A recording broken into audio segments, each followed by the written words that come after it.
Professional. Speaking of professionals, though, the news is sponsored by Tim. Here at Pocketeer Tim from the Learn Programming Academy. Get your exclamation mark Tim's out in the chat because the Learn Programming Academy offers classes covering the entire range of programming that are easy to watch for all skill levels. They're almost all $20 or less. You could program an unlosable cursor. A cursor so big that Pete would never not know where it is on the screen at any point. That sounds really practical. I think from my sunken floor standing desk, a large cursor would make sure that I never lose my place. We are coming up with some real money makers. Head to lpa.dev/backpocket to download the custom Backpocket info guide on everything Tim has to offer and become the coding genius you didn't know you always were. I should download that guide again. I haven't done it since the beginning because I learned all the information the first time I did it. I should see if that's still, current, relevant. Has it been updated? Like updated pictures. And Gus, exactly. How's your learning going? Oh, the sinking floor is coming in. Oh, good. Okay, good. Yeah, and the Terminator thing. Excellent work. Okay, let's jump into the news. And we'll start off with, Peter, we were going to rearrange these stories. We were, weren't we? Do you want to? Do you want to do it on the fly and do the one first that we spoke about? Yeah, baby. Let's do it.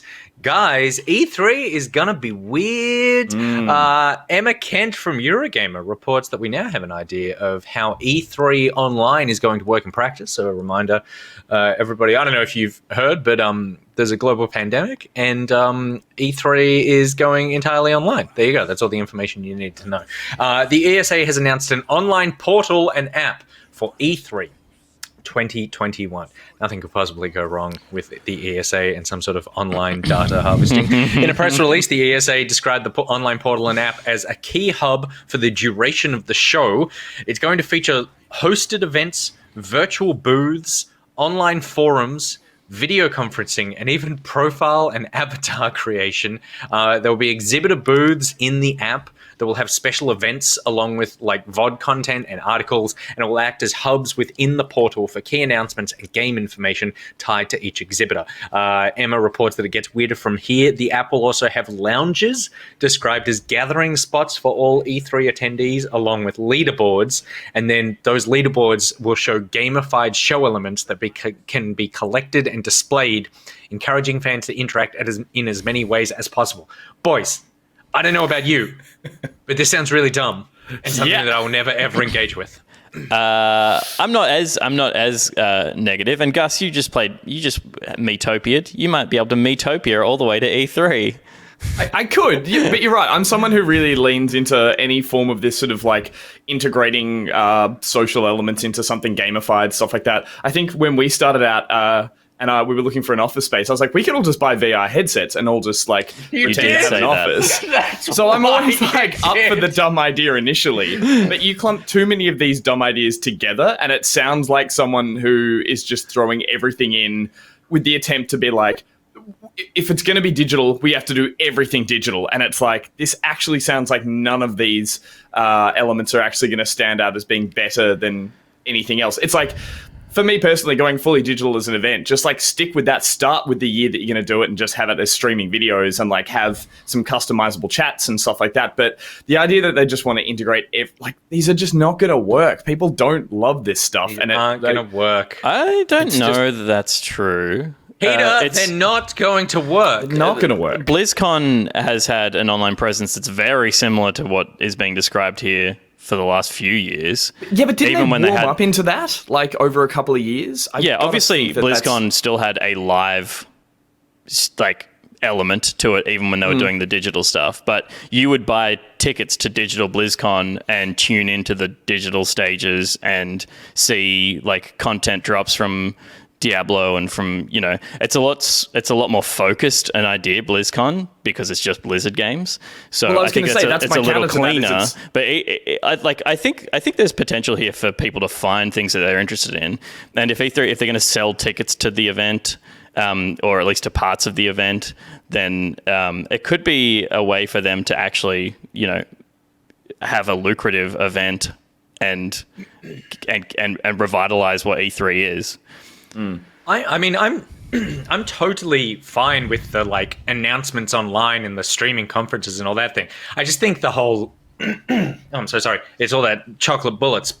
I just think the whole like lounge aspect and the gamify, like basically anything where it's like you need to be in the app to do this. Like in my head, they're thinking of it more like a conference than they are like a event. Like if it was a work conference and people need to go break out into like small chat areas and go like, okay, like what do we think about what that speaker said and that sort of thing.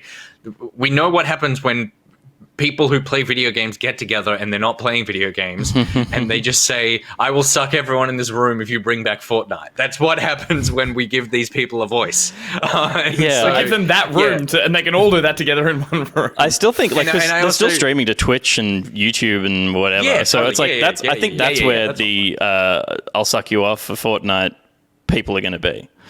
And sure, they're going to be everywhere. They're everywhere, Peter. I don't know if you've ever encountered any of these "I'll suck you off if you bring back Fortnite" people, but they are everywhere. They know how to download. And here's one right now, Peter. They know how to get in these lounges for the Animal Crossing reveals. They know, like, yeah. Well, I like that you're bullish on this because I just feel like this is. I also know what this app is going to look like, and it's not going to be a streamlined, wonderfully executed application. It's going to be a total like hodged together thing because it's such a specific one case use piece of software. I can't. I'm normally the positive person. I can't wait for this. I'm always the positive person. Shut up, Pete. It's also asking for so many other like publishers, distributors to all contribute to this one tailored app versus what you were saying before, Pete, about Blizzard. It's like, yeah, that's a holistic thing that has to all go through the same people pushing the same company branded. Like the problem with E3 struggles enough, even just doing live crosses and stuff like that. Like, yeah, that's half the fun is watching an event, even when they do have everyone able to pull off all the right tricks, things still go wrong. And you're going to now yes, thank you. Not pull off. Now you're going to do that all digitally only through an app, and you're going to ask, all these third-party publishers and stuff to all time their integration into their lounges and when they move people and talent around. It's going to be a mess. Yeah. I can't wait for that. Mess. It's going to be such a sweet hot mess. Oh my god, it's going to be fine. God bless you, E3. And the PAX app is totally serviceable, and the PAX app is a very similar idea. It's like it gets used 3 times a year. And in the different venues around the world that they do PAXs in. So it's like, they're a digital focused event. They're not going to get people that don't know what they're doing to build their app. I guess the ESA, Peter. They get people who don't know what they're doing to run their entire operation. Okay, well, I'm glad that you're positive about this. It's good. It's good that one of us is positive about this. Gus, you and I will look forward. We'll continue to shit on it all the way up to it, and then I will download the app and watch the whole thing just 100% burn to the ground. Yeah, and or spend most of our time in the lounges going, "This is a really wonderful experience." You know what I did for Fortnite? All right, moving on. And Australians are getting a lucky break because Disco Elysium, a couple of weeks after it was banned for sale in Australia, is now getting unbanned and copping an R18 rating. Emma Kent is back from Eurogamer, and she writes that Disco Elysium was originally refused classification for a whole host of reasons, including depicting sex, drug misuse or addiction, crime, cruelty, violence, or revolting or abhorrent phenomena in such a way that they offend against the standards of morality, decency, and propriety. Sounds like a Fortnite fan. Yeah, to be totally clear, is just the holistic section under which they banned it. It wasn't all those things that they said have applied to Disco Elysium, though you could say that most of them are applicable. It's under the subcategory, won't someone think of the children? It had that kind of element of 100%. Just like 100%. These people couldn't possibly tell the difference between something that you're supposed to do and something you're not supposed to do. But it seems that the classification board took particular issue with the drug use in the game. The review board, however, issued a new report deciding that Disco Elysium, while it does depict drug use, there are, quote, sufficient disincentives to drug use to enable it to be accommodated within the R18 classification. Quote, in the review board's opinion, This game provides disincentives related to drug-taking behavior to the point where regular drug use leads to negative consequences for the player's progression in the game, the document said. The game mechanic is designed to disincentivize and penalize increased consumption of drugs. Thank God for the review board, who seem to be the only people in this entire system that have played the game. That's kind of it. I mean, Nick, you're the only one out of us who's played it currently, I believe. Pete? Yeah, I haven't played it yet. Yeah, so you know more than anyone that the fact that... That's fine. I just bought it for your birthday a year ago. It's no biggie. For me? No, for me. No, for Pete.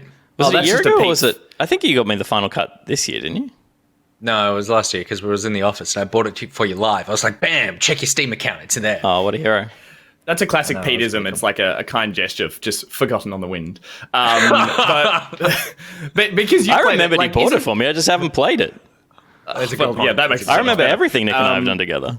We have had some Okay, great stop times. now. Stop. Oh, God, that's a deep cut. That's a deep frame cut.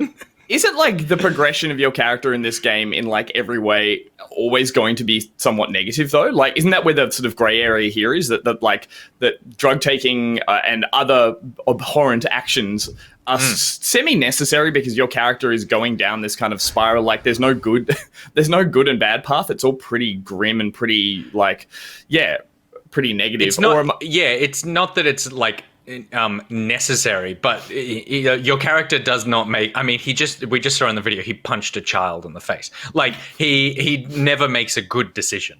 Ratings And boards like the that's game- fine.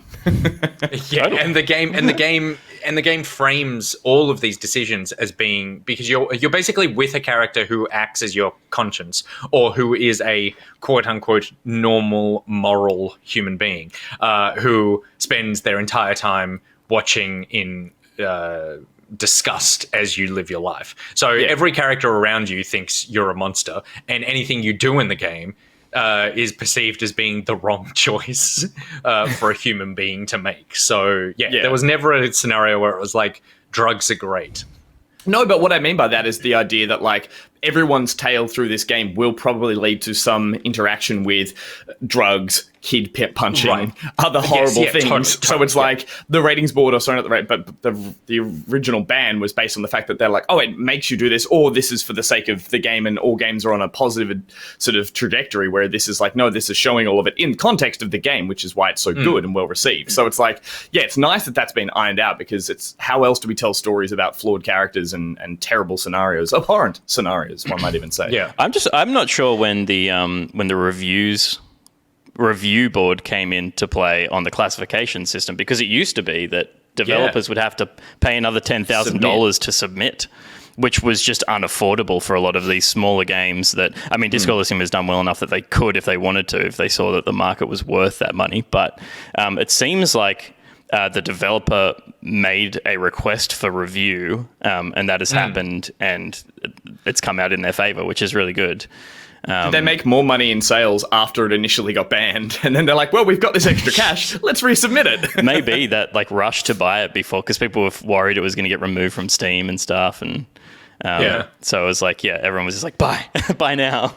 You'll definitely want to play this game at some point. It may take you 18 months, maybe 24 months to get to it, but you do appreciate the fact that it is part of your Steam library. Thank you very much. I wonder if when you get a review on a ruling from the board, I wonder if they refund the cost that you need to pay to get the review in the first place if they rule in your favor. Like, so it's like I don't think they down, need to but like refund it's a gamble. But if you don't, you're like, we're down. It's just weird if it's like if they need to pay and to go like no, the review board's like, no, we find that you were right and you shouldn't have had to go through this process, but we'll still take that We'll still take question. Maybe that's why all these games get banned in the first place, because they're just fishing for that extra 10. But if you go to that third, fourth submission, it's like you're gambling on the idea of getting it all back eventually. So you just have to keep doubling down each time. Yeah, totally. Yeah, It's like gambling, which they let that through. Yeah, they did. Yeah, and also like the drug use. I promise you, the drug use is the least offensive thing in this game. So it's amazing that that's the thing that they're like, no, we can't have this. But it's great news. It's a fantastic game. I encourage anyone who has even a passing interest in RPGs or punching children stories to. Oh right. It's one of the like 3 games that you can do that. It's this. You can do it to the zombie kids in Days Gone. Yeah. And well, you have to mod Bethesda games to let you hurt children. So, I mean, it's a step. It's a cut way above them. I hope it turns into the new tweet of like, can you pet dogs in this one? It's like, can you punch kids in this one? That's good. I don't. That's good. I don't want that. No, you do. You do. It's okay. All right, moving on. And a game... no, I'm not even going to find a segue for that one. Ubisoft is going to focus on more high-end free-to-play games in the future. Andy Chalk from PC Gamer writes that when Ubisoft announced last week that its Division game called Heartland will be free to play, people wondered if it was a sign that the publisher was pursuing the success that Activision has enjoyed with the free-to-play Battle Royale Call of Duty Warzone. The short answer is yes, it is, but its ambition is not limited to Tom Clancy shooters. Ubisoft financial officer Frederic Dugo said that during last week's earnings call that the company's previous commitment to release 3 to 4 premium AAA games per year is, quote, no longer a proper indication of Ubisoft's value creation dynamics. Instead, it will continue to maintain, quote, a high cadence of content delivery, including powerful premium and free-to-play new releases. The goal is to grow audience, quote, by widening our brand at the top of the funnel. In other words, convincing more people to try Ubisoft's games by making them free at the entry level. Apparently, that the company's revenues are becoming more and more recurring, which is leading to this decision. And so they're going to be leaning away, Pete, from the sort of like $70 to $100 premium title and more towards a free-to-play model. Do you think that this is a move that will improve or hurt Ubisoft titles?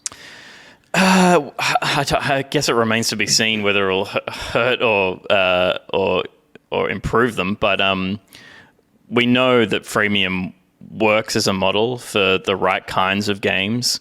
You and I have played a lot of Dota. I've spent more money on Dota than any other game, easily. Yep.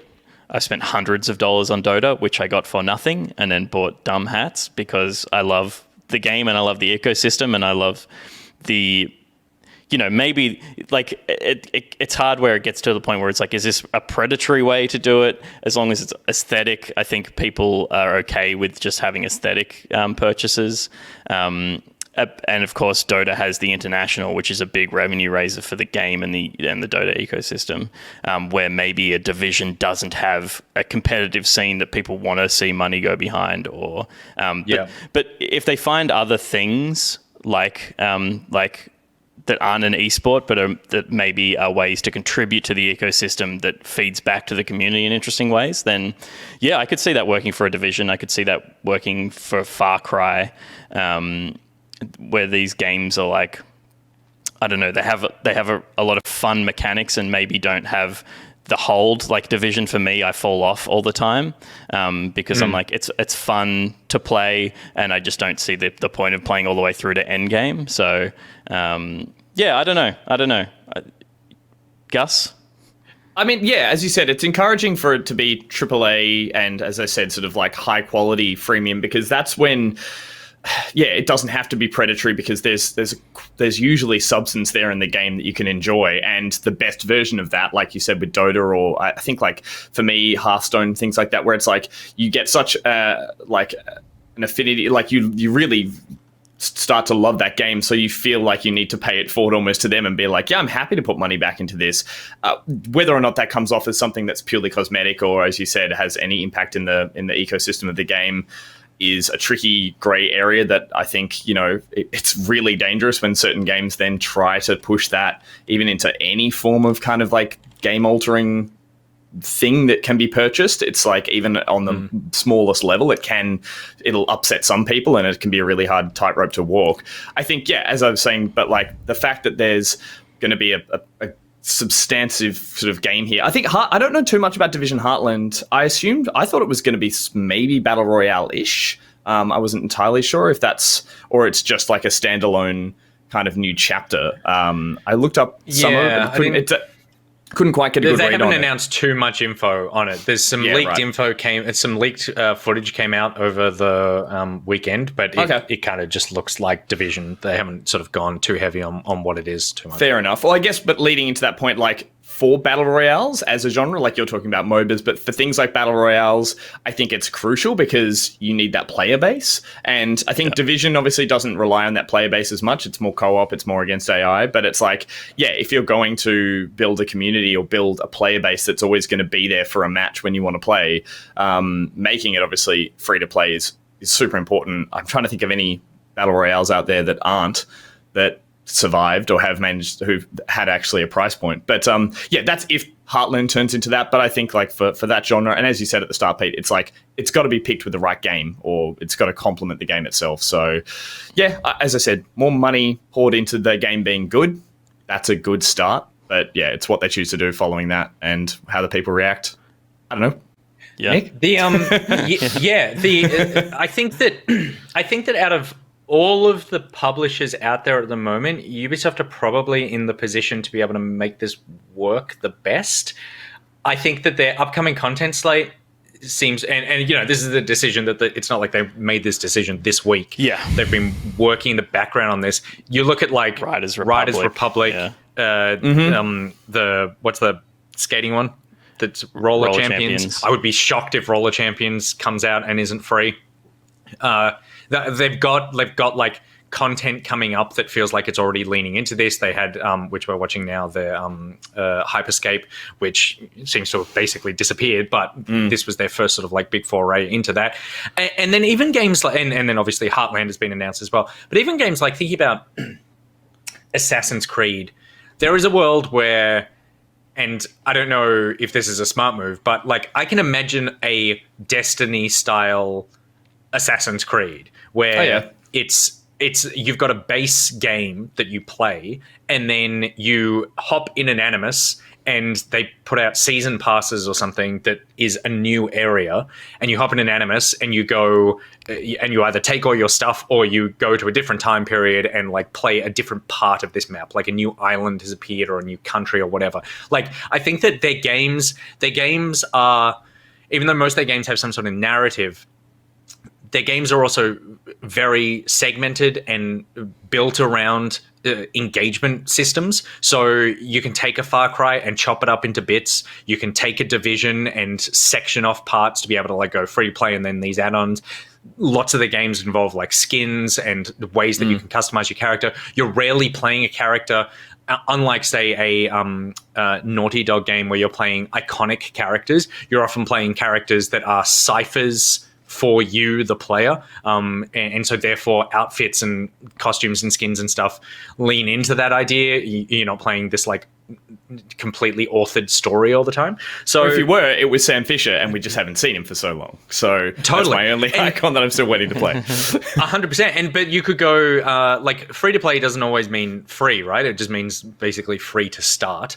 And that you could do you could get Sam Fisher back. Please do a Splinter Cell game that's like Hitman, and you break it up into levels like that, and that you get the first couple for free, and then you tack it on.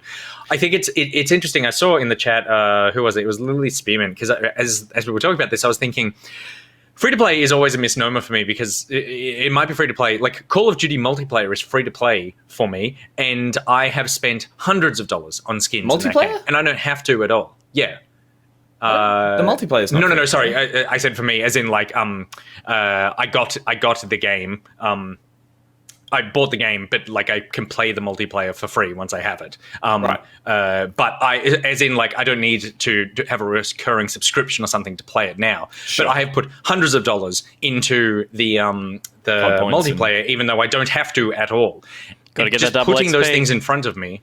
Yeah, like that's my problem. Put these things in front of me. If they look good, I want to buy them. Lily Spearman then in the chat said, I've never spent any money in a freemium game. So Lily is far stronger a person than I am. But it is one of those situations where it's like, I think for a lot of people, just putting stuff in the game that looks cool that you can buy, even if it is purely cosmetic, which it should be, or content, not sort of like a pay to win situation, people will buy it, and that seems to be what they're leaning towards. Is that they've gone? I think so much of their money is now recurring revenue sources as opposed to that one-off purchase. Aesthetic stuff, obviously, I think is the safest way to go.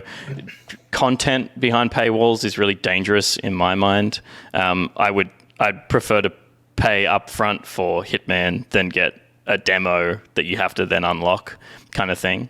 But what about something like Destiny? Like Destiny being free to play and then they bring out expansions basically. Yeah. So not like the game The core game has locked itself. content, but they just keep releasing content for years building on a platform rather than just like an individual title. Well, like Destiny freemium is like dead after, like, to be fair, 100 hours of gameplay.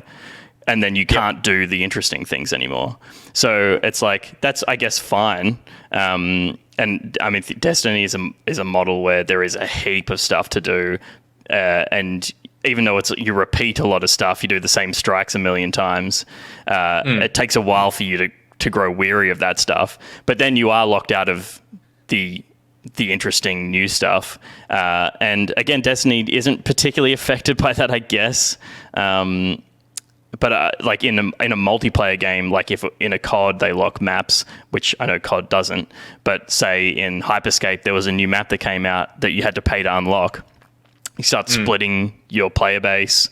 You start getting people being like, oh well, that's the bait and switch, right? It's like I'm into your game now, and now you're forcing me to buy the game to play where everyone is, which these things can't be free. Of course, they can't be free.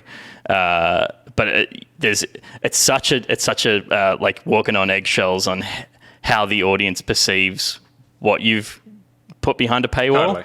Totally. So it's a tricky thing for them to navigate. And I'm sure they'll get it wrong sometimes, and there'll be an overreaction to it. And when they get it right, they won't hear a thing. Except they'll make a bunch of money.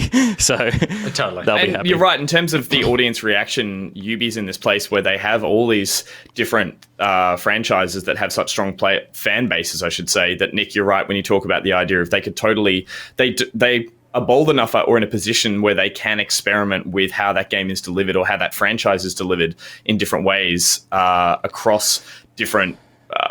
not just like how you buy into the game, but as you said, different formats and how the content is dripped out. And as I said, I feel like they're in a confident enough position as their studio with all these, like with your Assassin's Creeds and Splinter Cell. There are the franchises that they can take those risks, I guess, and depend what the audience is going to say. Division, I feel like, is like that sort of semi-safer one that has a medium-sized fan base compared to their other ones. So I think that's probably why they're starting out with that. Personally. And then, just looking into it, I did see some more information about Heartland being a game that is a restrictive storm as you run around and survive fighting. So I feel like that's their... Oh, it is. It is, well, right. I'm not going to put my hands on it. They did just say there's an element of a virus-style storm that is closing and moving. And I mean, that's totally. All right. But whether or not that's against AI and there's, it's got your thing like your scavengers and you're playing against AI at the same time, could be interesting to find out, but that's why I reckon they're going to go with Division at least. Poor Ubisoft had so much virus content in the pipeline before COVID hit, didn't they? I know. It's like every single IP is just like, there's a virus. A new virus is here. We're going into quarantine because of the virus. That's why we haven't seen a new Splinter Cell, because it was 100% like it was Splinter infected cells. Yeah. And also, I guess to be fair, like they don't say that they're doing away entirely with the premium game release, so we might still be seeing, say, That's an true. Assassin's Creed or something. It's like that is such a moneymaker for them. But I do think there's an opportunity. I don't know what it is, but I feel like Assassin's Creed is the kind of thing that you could go, okay, we're turning this into a sort of like persistent world thing. And I think that it not being multiplayer, even though you can put multiplayer modes in it, I think there's a difference between like selling an expansion pack to a free-to-play game and cutting off maps so that you splinter your audience. Like Destiny doesn't do that. It goes, hey, there's a new planet here, and if you want to go get this stuff on this new planet, you buy the expansion. But if you don't want to do that, then I believe the Crucible maps and stuff still come to everyone. So which I think draws it back to the idea of how big and how much money that developer has to have a roadmap out in front of them versus your PUBGs and stuff, which as they're growing and as they're getting bigger, they start doing things reactively and then they can take missteps. So hopefully, as I said, with, you've got your Destiny roadmap and you've got your Ubisoft, I'm sure they've got things laid out years ahead of them. So that's what they're leaning into to make sure it's a smart move. Yeah, it'll be interesting to see how that ends up. Something that we won't be seeing for a while, Skull and Bones, which has been delayed longer than my children have been alive. Graham Smith from RPS writes, "What is a skull?" And I just love Rock, Paper, Shotgun, which is why I want to read this one. "What is a skull if not a bone? A bone structure? Either these pirates are pedants, or they should have named their game Bones and Bones. Perhaps it's questions like these that have led Skull and Bones, Ubisoft's seafaring adventure, to be delayed yet again. This time it's been pushed until sometime after March 2022. Ubisoft confirmed their delay in their full earnings report for 2020. Their confirmed slate of releases for 2021 include Far Cry 6, Rainbow Six Quarantine, Rider Republic, Roller Champions, and the recently announced free-to-play The Division Heartland. Skull and Bones, meanwhile, will now be released in 2022 to 2023. During the company's earning call, VGC reports that Chief Financial Officer Frederick Dugo commented on the delay, quote, "We strongly believe in the team's creative vision and they have been given an increasingly ambitious mandate for the game. Production led by Ubisoft Singapore has been advancing well over the past 12 months and the promise is better than ever. The additional time will allow the team to fully deliver on its vision." So we're not really sure what Skull and Bones is anymore, Gus. We thought we did, but I think the one thing that we could probably bet is that the game, when it does eventually come out, will be free to play. I was going to say, it's definitely leading back into that previous story that's probably something that played into it. The other inside information I have is it was all going to be to do with a pirate virus, so they've had to go back and redraw about like how it was a pirate. It's Scurvy. And so they had to rework a lot of the game models. Look, it's sad to see anything delayed. We've covered this every time there's a delay. We always start the story by going, it's unfortunate. Unless it's Godfall. Unless it's Godfall. Which is, I told you. I'd totally forgotten about this game. And as a huge fan of Black Flag, I remember getting excited every time there was information about it. Obviously, that spiel we just heard is there. I would say there's always truth in it, but there's always the idea of, I'm sure something's come down the pipe that's made them had to rework entirely how this works as it's kind of like it's an online game. I thought it was ship to ship combat. It was Black Flag multiplayer, basically. Sure. I mean, I don't know how much there is to rework in the game itself versus, again, speculating, versus how the systems all play and how the back end stuff happens. So I assume that's the thing that's really my theory is totally that this is the Assassin's Creed live service game. I think it's crazy that they have Assassin's Creed and then they have this, which is like all the hallmarks of Assassin's Creed, but not Assassin's Creed. Like, they could totally be reworking this to be like, this is the foundation of the live service Assassin's Creed game that is going to be updated for years and years to come. And from memory, this got announced, like at least teased with like the Skull and Bones flag or something in like a 15-second teaser before Sea of Thieves came out. Yes, Sea of Thieves dropped. And then we were like, oh, this, Sea of Thieves obviously wasn't a perfect game, but it was very fun to float around the high seas on. And it got in. They suddenly had competition. First-person pirate multiplayer game. Yeah, they suddenly had like, oh, we need to be better than this, or look at how the audience, the public is reacting to Sea of Thieves, and make sure we don't make some of the same mistakes that Sea of Thieves made. So I think that was the first iteration of let's put another 12 months into this, was let's make it better than Sea of Thieves. And then since then, you're right, there's been so many things that could have been this is a perfectly functioning demo that we saw on IGN in 2018. This was E3 2018. Didn't we at E3? Yeah. This was E3 2018. Okay, right. And it's like, this would be in early access if it was published by anyone else or an indie kind of game. Yeah. So they've definitely got a plan for it. And you might be right that there's an Assassin's Creed rebrand happening to it, and that means a whole bunch of things for Ubisoft as a studio. And I think as well, I think that I remember when I saw this game, I was like, "Oh, this looks cool," and I like if ship combat is done well, it's fun. Like it's just fun if you've nailed like which Black Flag did, it nailed the sailing. So you go, it's fun to sail these boats. But my concern with it was like, I don't know if I want to play like just a multiplayer ship fighting game. Like, how much is that going to draw me beyond just a weekend of playing that? How much is that going to be something that, oh, you've released a new map that has new vast stretches of ocean, like Totally. with small alcoves and an island that is all exactly the same. It's also, But when sorry to Sea- interrupt, it's also taken like one part of the pirate experience, which the reason people loved Black Flag, the reason people love Sea of Thieves is that it's all there. Like sailing a ship also leads into exploration. It leads into just downtime and all that kind of stuff. Whereas going like, I think what everyone did, which is like, oh, it's the sailing from Black Flag and just that. It's like, oh, well, you've removed everything else that made me want to be a pirate. So whether or not that holds up, as you said, over a weekend. Yeah, and that's exactly what I was going to say, that I think Sea of Thieves comes out and you look at it and you go, sure, there was a ton of repeated quests. Sure, it was light on a lot of story to begin with. Sure, it seemed like all those islands were basically pretty but empty. But it gave you things to do other than just sail around. And that I think that was really important. And particularly if you're building a game that you want people to be hanging around with all the time, you want it to be like, I live in a pirate world, not I sail a pirate ship.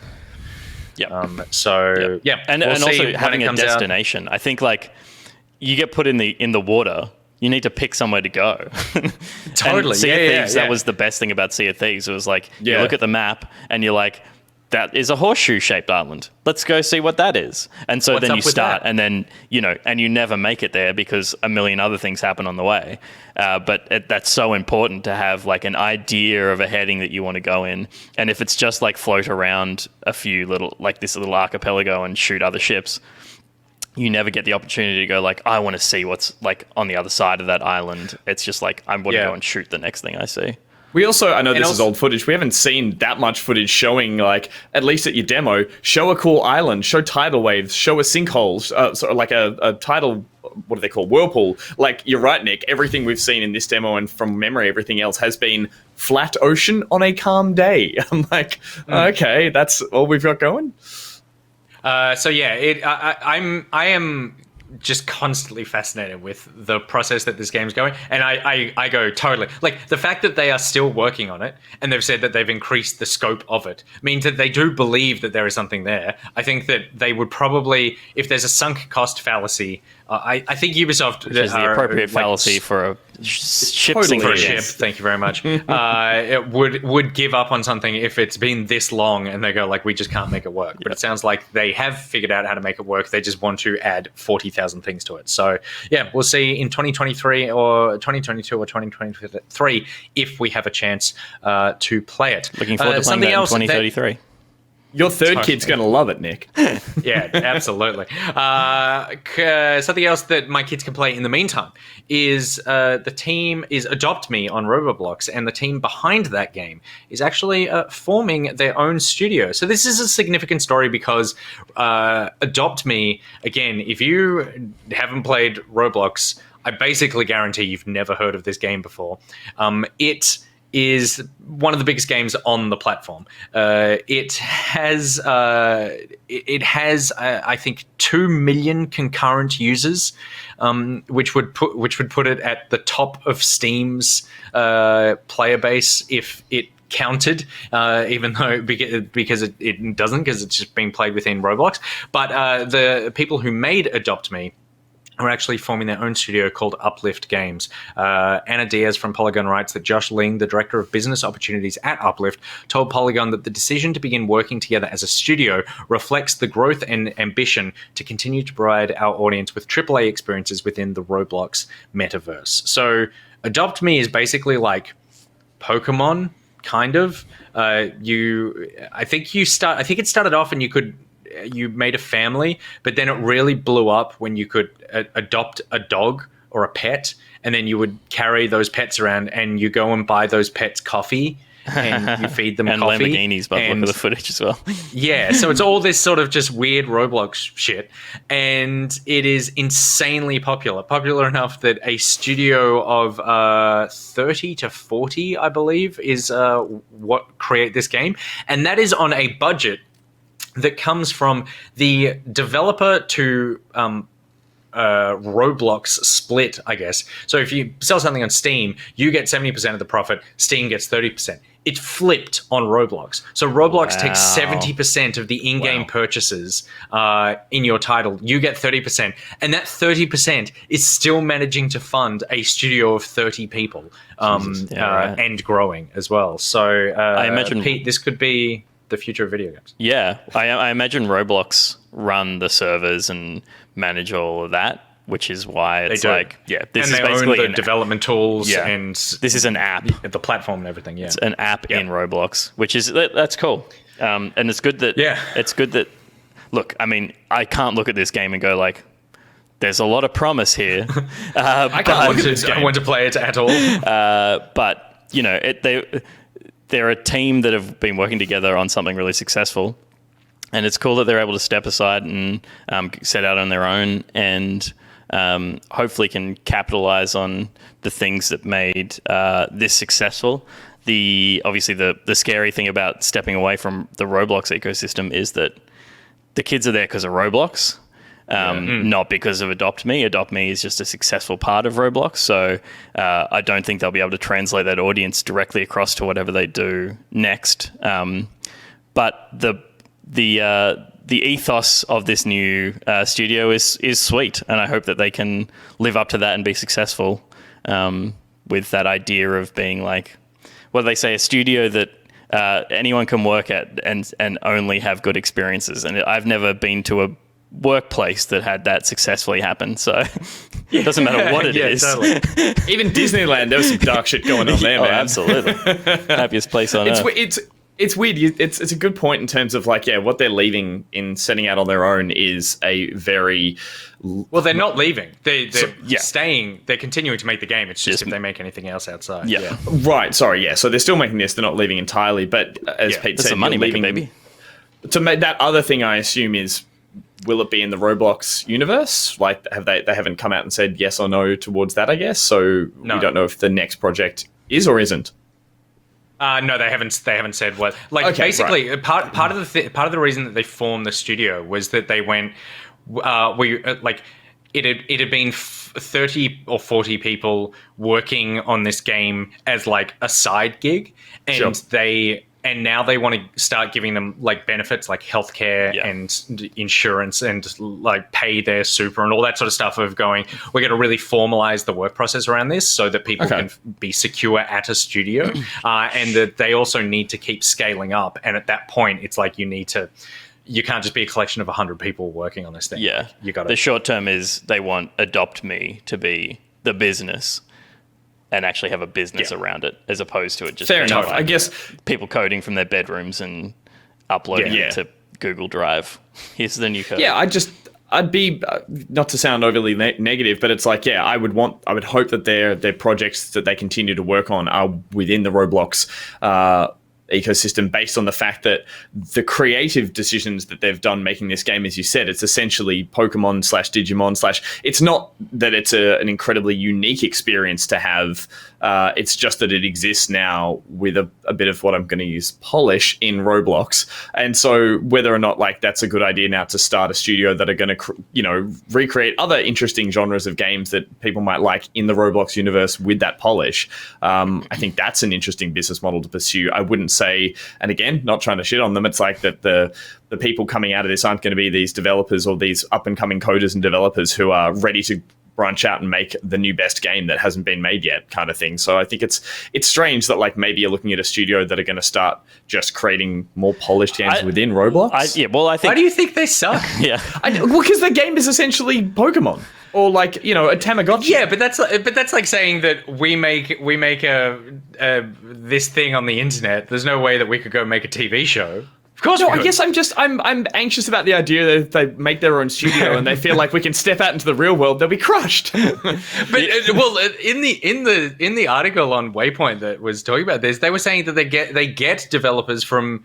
big actual like other studios and who want to come and work on this game, and then they have to teach them how to code Roblox. Well, that's what I was going to say. Because Roblox uses totally different tool sets. This is a tool. Sure. This is a tool Like set giant fonts. that limits them in some ways, but it's also like I don't know that there are other professional Roblox developers, and if they end up with 40 people who are honing the craft of Roblox building, who knows what they might get out of this engine that has just been like too much like hard work for someone coding in their spare time. It's like when it's their job, they might crack this code apart in an interesting way and start making some really, really interesting things with the Roblox toolset that people didn't know they could make, and even Roblox don't know that they've got the capacity to. And part of the strength, I think, is that by becoming a company, they can also, like you said, they kind of become like the biggest thing in Roblox, creating Roblox content, and by formalizing that, they have some power, I would say, over Roblox the company, because at the moment, like everyone who makes anything is at the whims of other platforms and other publishers and that sort of thing, but more so than any other game maker. Like, you can't play this game outside of this other game. You can't use a tool set outside of the tool set that is within this game. So they are really beholden to the whims of what Roblox the company want to make, what kind of tools they put in there for game creation, that sort of thing. Whereas if you now have a company of 40 people within Roblox going, hey, and then they turn around to Roblox and go, hey, we really want you to incorporate the ability for us to add X to our game, then that's something that they could actually like force change within Roblox. And which then Joe Blow gets access to as well. Like, so, totally, which everyone gets access to. Yeah. Oh, yeah, Exactly. like leading down that as a positive outcome for this, I think would be great for the people who are involved. But again, I just still think like talking about the idea of could these guys push Roblox beyond the beautiful creativity that we're seeing on the screen right now. I think, no, it's more about the idea, could they now use those 40 heads together to come up with pastiches or like versions of other popular games, AAA games, to then be put in Roblox to utilize that massive audience that are there, which is probably a smart move, but I don't see it creating something new, so to speak. And I will point out that in the chat, Mr. Lolpants said, so much, quote, get off my lawn stuff going on here at the platform. It's not for you guys. And I don't know if they were talking to us or to chat. And I do think that, and I have to catch myself on that, because I do think it is one of those things where I go like, yeah, this is for kids. It's not like, like I think that we look at a lot of video games and we go, oh yeah, it's for kids, but it's actually Ratchet and Clank, or it's like Sackboy: A Big Adventure, and you go, it's not, it's for adults and children. Yeah. Whereas this is a game for children, not teenagers, not like 12-year-olds. This is Pokemon Snap. This is a kid's game, and No, I don't think in and it doesn't comparison to necessarily Pokemon Snap holds up. That junk food is still something you can feed your kid, but you shouldn't. It's like you should feed them something healthy. Like, I think in terms of but why? Like, but you say you play Warzone. Why is Warzone better than Adopt Me? Like, why are the games Nick, that we I need some play sleep better than what we're seeing here? It's totally different. It's just because it doesn't look as aesthetically pleasing as we're I used wish to. I had a more developed rebuttal to that, but I just struggle with the aesthetic so much. It makes my eyes hurt. Core is like, I have a lot of hope in Core, which has obviously the Fortnite crowd and the Unreal Engine behind it, where Adopt Me ported across to the Fortnite engine, the Unreal Engine, is like, that's a sexy game. You can have some cute fucking dogs to adopt. And apparently dogs hatch out of eggs. And that's fine too. To me, this looks more like Tamagotchis than Pokemon. Sorry, that's what I think I was going for at the end. But And also, it looks like a Flash game, which we all fucking grew up playing. Like, we all just loved ugly Flash games all the time. And this is like just a souped up, cool, ugly Flash game that you get to hang out with your friends and go, I'm going to feed coffee to my dog. And like, 10-year-old Nick is probably totally into that. So yeah. Anyway, it's great that seeing. It's a starter egg.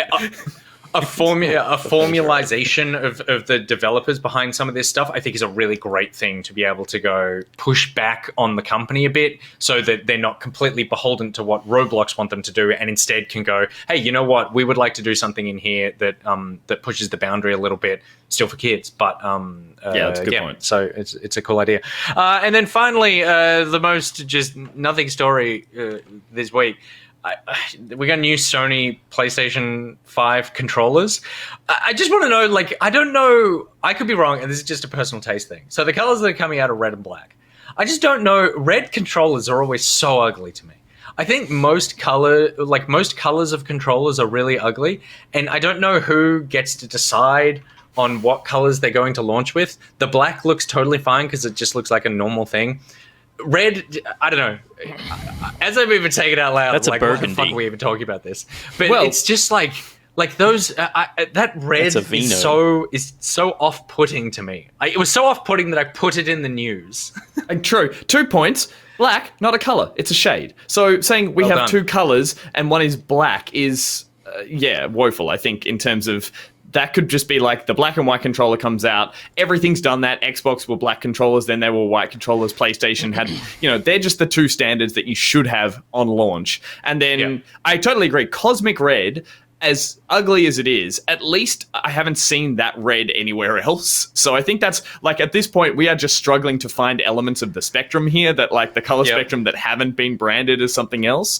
But I don't know. I would have come out with like a classic, like, PlayStation is blue. It's assimilated Sony with blue. I think it would have just maybe been a better start to go with a nice cosmic blue if that existed. But yeah, the red is gross. Cosmic red. Oh, there is no exist, blue in so the cosmos. Cosmic blue. Yeah, definitely exists. I don't know. I'd maybe get the black one if I had a reason to have a second one. I'm pretty sure it's based on like focus groups and previous sales. It's like red controllers just sell. Really? Yeah. They're like. Do you guys go for colored controllers or like? I have a red Xbox controllers? controller. Oh, do you really? No. Yeah, I like it. By choice? Yeah. How interesting. That's so strange. I feel like the only ones that really got it right were when Microsoft were doing the whole like, and I believe you still can go online and buy a custom controller. I remember at E3 one year, they just had like a gallery space that you walk through, and they essentially just changed every element that it could be any color. And that was the one I looked at and thought, yeah, I'd drop some money to make my own version of it. It's not available in Australia. Unique.